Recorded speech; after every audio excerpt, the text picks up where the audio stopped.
Bonsoir à tous, bienvenue dans votre JTM en direct sur KTV. Nous sommes le lundi 20 mai et à la une de cette édition, le président de la République Emmanuel Macron devrait offrir la piste longue aux Mahorais. Un projet depuis longtemps, objet de débat auquel les Mahorais se montrent majoritairement favorables. Ils se sont exprimés ce matin sur le sujet. Comment perçoivent-ils ce projet? Croient-ils vraiment en sa réalisation? Que pensent-ils des potentiels dégâts écologiques qu'engendrerait la réalisation de ce projet? Un reportage signé Jaïdi Maoulida et Marion Tellier. La mise en place d'une piste longue à Mayotte est à nouveau au cœur de l'actualité de l'île. Le président de la République, Emmanuel Macron, devrait l'annoncer lors de sa prochaine visite, initialement programmée pour le mois de juin prochain, puis reportée au mois de septembre. Pour mémoire, lors du grand débat national, les Mahorais se sont exprimés majoritairement en faveur de ce projet, qu'ils jugent bénéfique pour l'économie de l'île. Ça va apporter beaucoup de choses. Mayotte, bien sûr, comme c'est une petite île, espérons que si ça réussit, ça va soulager Mayotte.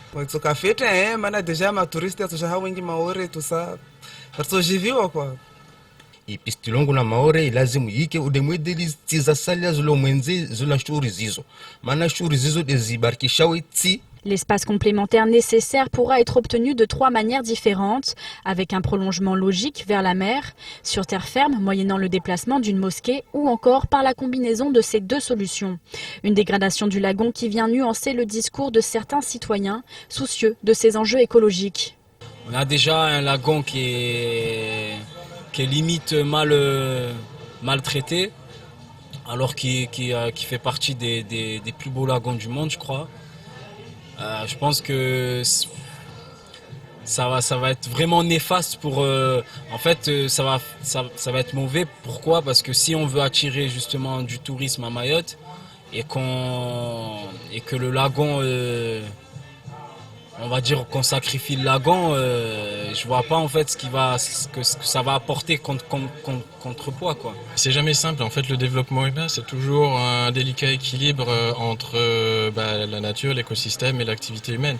Peut-être si on fait ce rallongement de piste là, on génère plus de moyens et derrière ça, avec plus de moyens, on peut arriver à avoir une vraie politique environnementale, d'éducation et d'infrastructure à Mayotte. Par ailleurs, et dans le prolongement de ce développement économique espéré par les acteurs déjà en place, la question du port est elle aussi centrale.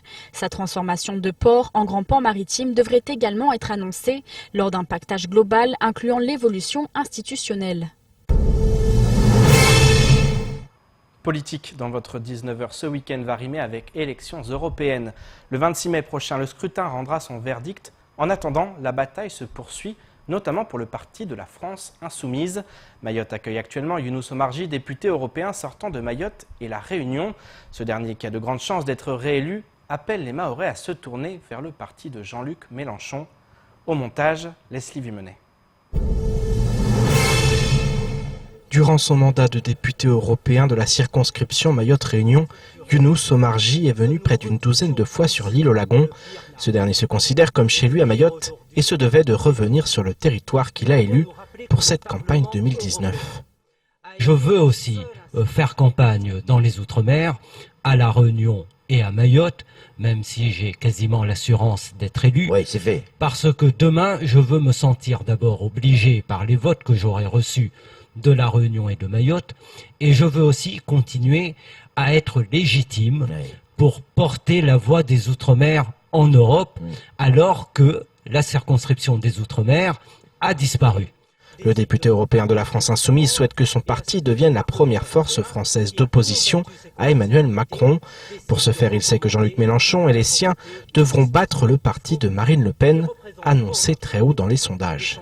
Nous sommes la seule force progressiste, humaniste, écologiste, féministe à porter ce combat.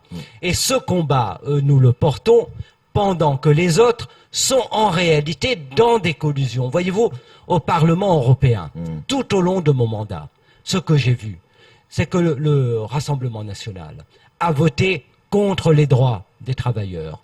Le Rassemblement national a voté contre les droits des femmes. Le Rassemblement national a voté contre l'écologie.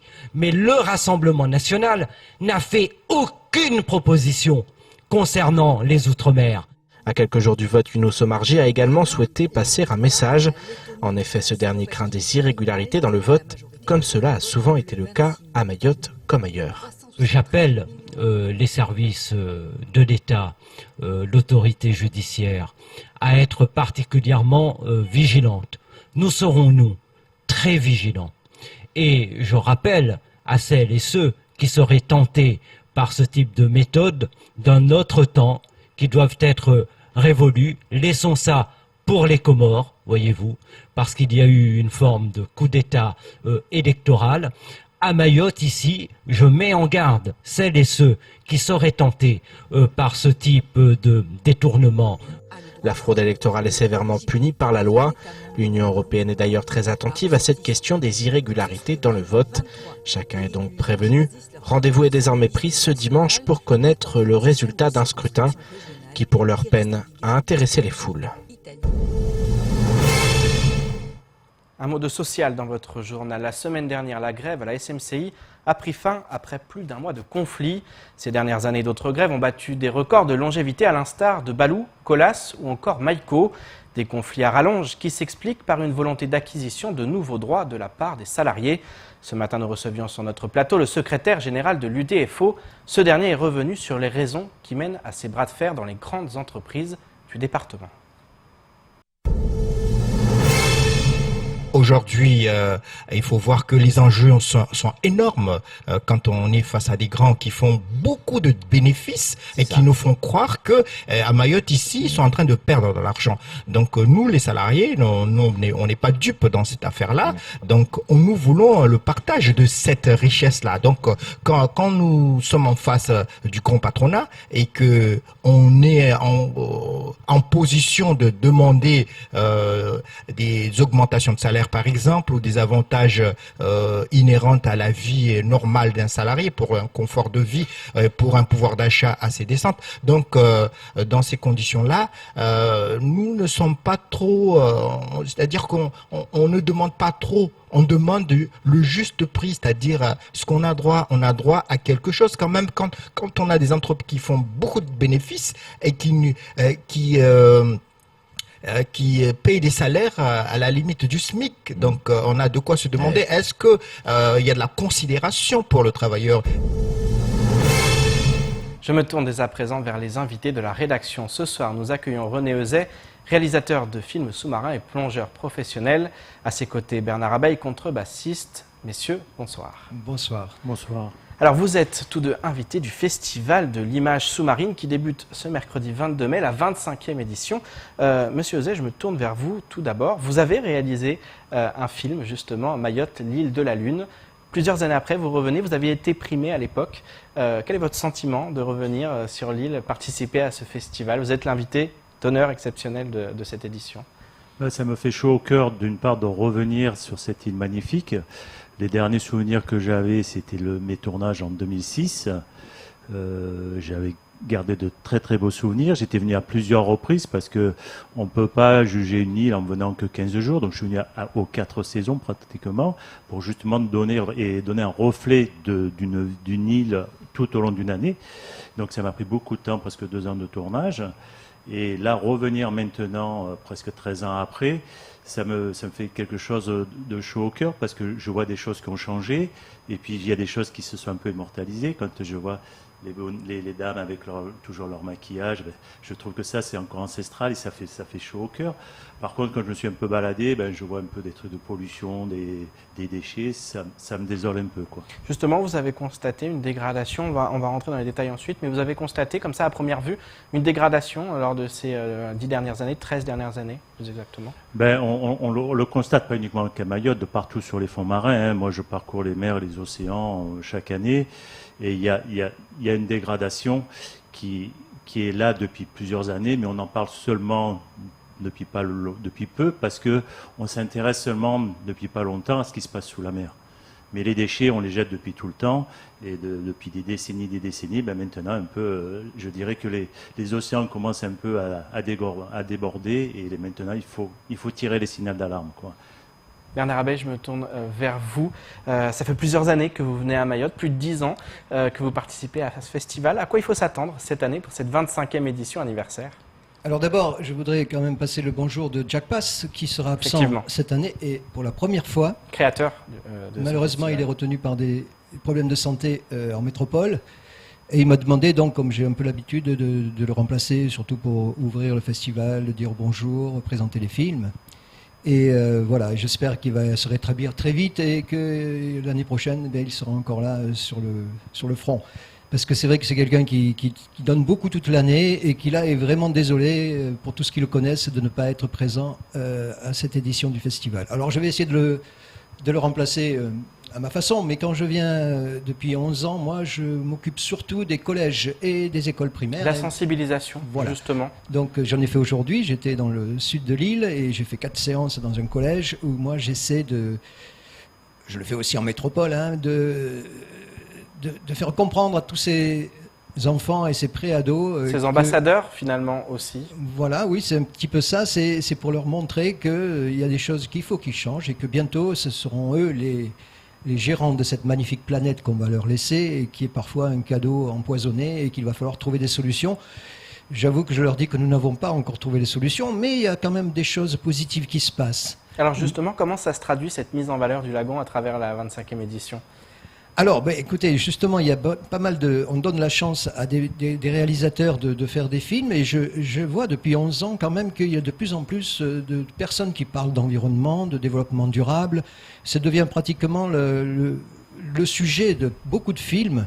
C'est plus tellement des films qui montrent la beauté du fond marin, parce qu'il y en a tellement il y a tellement d'images déjà sous-marines. Mais c'est vrai que le gros problème maintenant, c'est de savoir comment on va pouvoir garder tout ça et surtout trouver des solutions. Les solutions existent, mais c'est vrai que c'est très très très long à mettre en route. Et comme disait René, c'est vrai que depuis tant d'années, on jette. Et je ne pense pas que Mayotte est peut-être le pays le plus pollué, parce que je suis allé en Inde et c'est vrai que là, j'ai retrouvé encore des endroits où... Et moi, je suis de Marseille et je peux vous avouer qu'il y a beaucoup de choses à faire aussi en métropole. On n'est pas au point de non-retour à Mayotte, c'est ça le message aussi que vous avez envie de faire passer? Moi, je trouve qu'il y a eu une...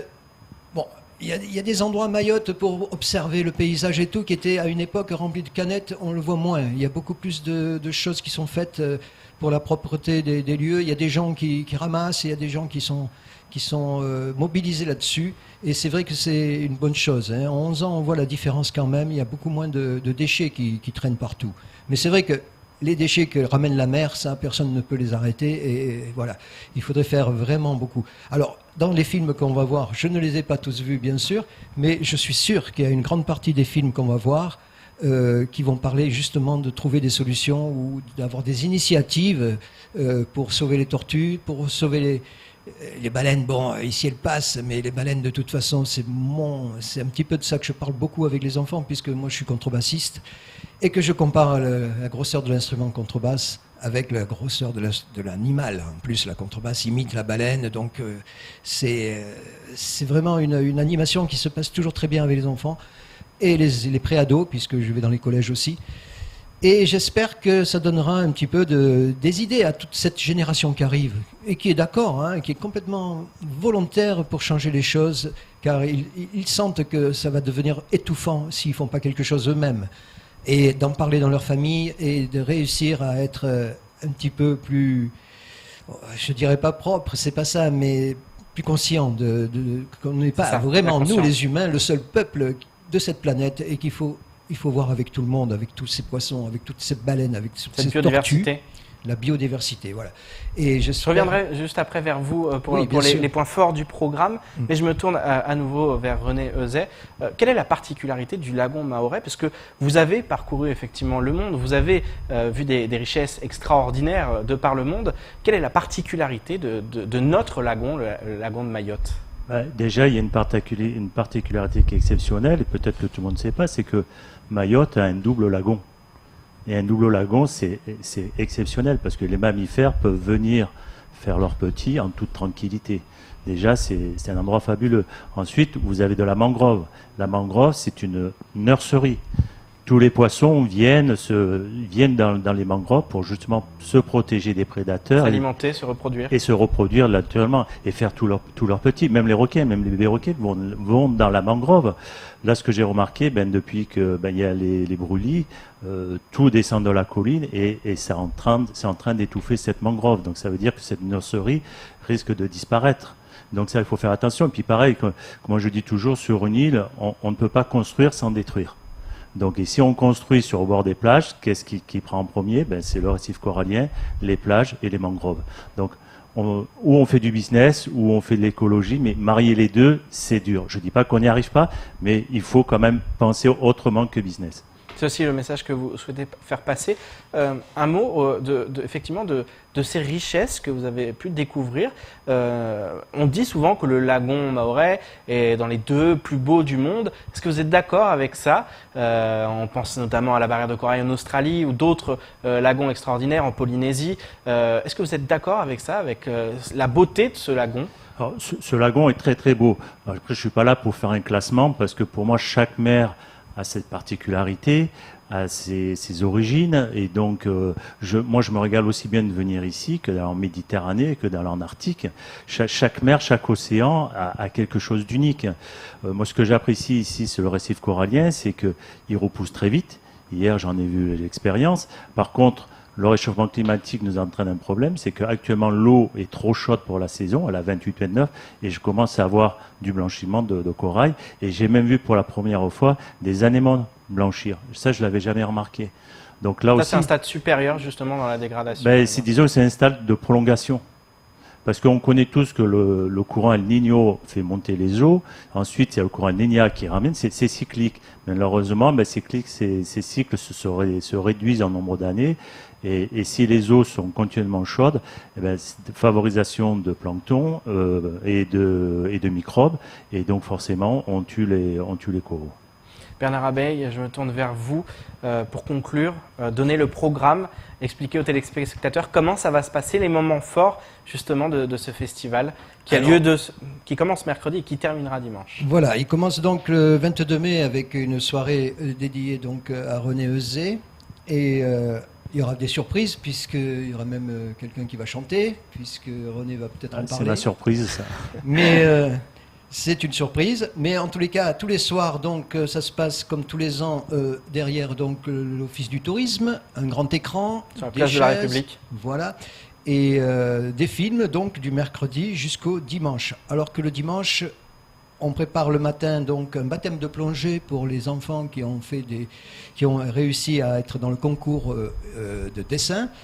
On les amène donc plonger pour la première fois et moi je m'occupe de ceux qui sont sur terre parce que c'est vrai que moi je plonge pour le plaisir mais je ne suis pas un professionnel de ça. Donc moi je m'occupe des enfants qui attendent, les groupes qui attendent au camion blanc et ensuite les autres vont plonger et pour la première fois ils mettent donc le narguilé et ils ont très peur avant d'y aller et ensuite c'est vraiment la joie de les voir revenir car ils ont surmonté ce truc-là et ils ont découvert quelque chose qui peut-être va leur donner des envies pour le futur. Et c'est ce qu'on essaie de faire finalement. Tout ce festival, et Jacques Passe en premier, a toujours voulu essayer de créer de nouvelles initiatives dans la population, dans les nouveaux réalisateurs, en faisant venir des professionnels pour leur montrer. René va aller dans les lycées aussi, dans les collèges, pour exposer un petit peu ce qu'est le métier de réalisateur et de plongeur avec des caméras. Et c'est vrai que c'est un petit peu le but. Alors les temps forts, moi je dirais chaque seconde est forte, depuis le mercredi 22 jusqu'au dimanche, donc je ne sais plus, 26, voilà. Merci beaucoup Bernard Abeille, rendez-vous est pris. René Euzet, on viendra vous écouter chanter apparemment ce mercredi. Moi je chante pas, je fais chanter ma femme. je fais des images, mais on a 2 super clips à vous proposer pour l'ouverture et puis pour le palmarès. Et donc ma femme chantera en live et sur des images dans lesquelles je vous laisse la surprise. Merci beaucoup d'avoir accepté notre invitation. On sera présent durant ces 4 jours de festival. Un projet mahorais de banque végétale, les visas pour l'Arabie Saoudite ou encore 3 millions d'euros accordés à la ville de Sada. Voilà ce qu'il faut retenir du reste de l'actualité locale. Place aux brèves de ce lundi 20 mai. La Fondation Aviva apporte une aide financière d'1 million d'euros aux idées entrepreneuriales utiles et innovantes. Chaque démarche sélectionnée reçoit entre 5 et 85 000 euros et un projet mahorais de banque végétale est en lice pour remporter cette jolie somme. Porté par l'association RTME à Aqua, il propose de créer de la valeur à partir du besoin de végétalisation des espaces. Le principe d'une banque végétale est simple. Un particulier possédant un espace qu'il souhaite végétaliser le place comme une ressource. L'association va alors le valoriser en faisant appel à des chantiers d'insertion. En plantant différentes essences, le terrain est valorisé et l'association rémunérée par le propriétaire. Selon le président de l'association, le choix des espèces qui seront plantées est le résultat d'une réflexion avec le jardin botanique de Mayotte. Si vous souhaitez soutenir le projet, vous pouvez voter pour lui sur la page Facebook de la fabrique Aviva ou sur le site du même nom.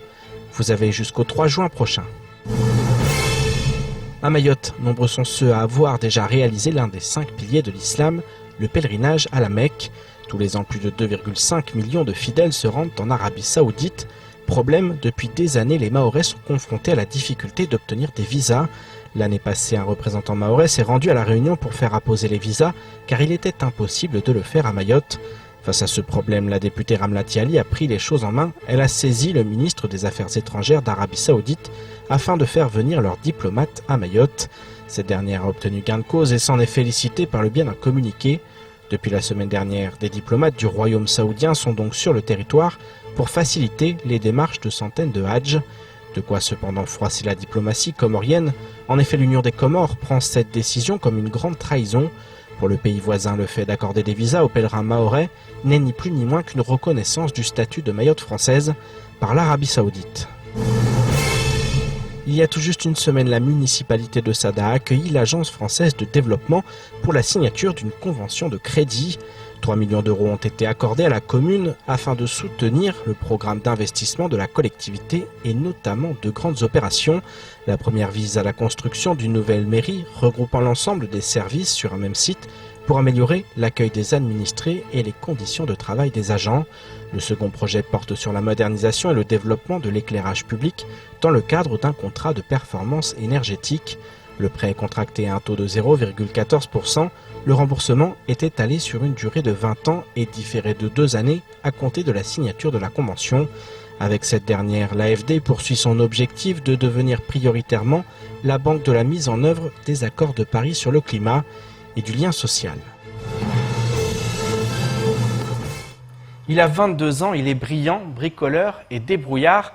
À l'origine d'un prototype drone pour protéger les tortues, le jeune El Assad Mohamed bricole tout et n'importe quoi à partir de matériaux de récupération.